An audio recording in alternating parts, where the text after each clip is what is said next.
Всем привет, меня зовут Ибраимов Чингис. В этом году я поступил в INSEAD, одну из лидирующих бизнес-школ мира, где я планирую получить степень магистра в области управления бизнесом. Я уверен, что данная школа поможет мне получить необходимый опыт, знания и навыки, которые сделают из меня человека, способного внести значительный вклад в развитие нашего общества и нашей страны. Однако главная новость, которую я хотел бы с вами поделиться, заключается в том, что мне повезло в этом году также стать стипендиатом международной стипендии президента Кыргызской республики Эль-Үмүттү. Это замечательная инициатива правительства, которая помогает частично или полностью покрыть расходы, связанные с обучением, для молодых кыргызстанцев, поступивших в лучшие вузы мира по своим специальностям.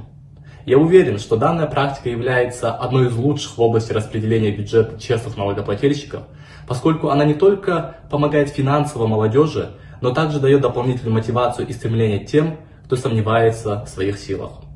Поэтому я бы хотел сказать огромное спасибо всем тем, кто был причастен к инициации и реализации проекта Эль-Үмүттү, а также посоветовать всем тем, кто сейчас думает насчет поступления в следующем году, не только поступать в свои вузы и идти за своей мечтой, но и обязательно подать на программу Эль-Үмүттү, поскольку, возможно, именно вы сможете получить поддержку от государства, которая так необходима нашей молодежи.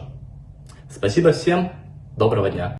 Эль-Үмүттү стипендиясынын максаты Кыргыз Республикасынын таланттуу жаштарына жогорку окуу жайларынын билим берүү программаларынын QS World University Rankings Times Higher Education Top 100 дүйнөлүк рейтингине кирген чет өлкөлүк окуу жайларында магистр жана PhD доктору деңгээлинде билим алуусуна көмөк көрсөтүү болуп саналат.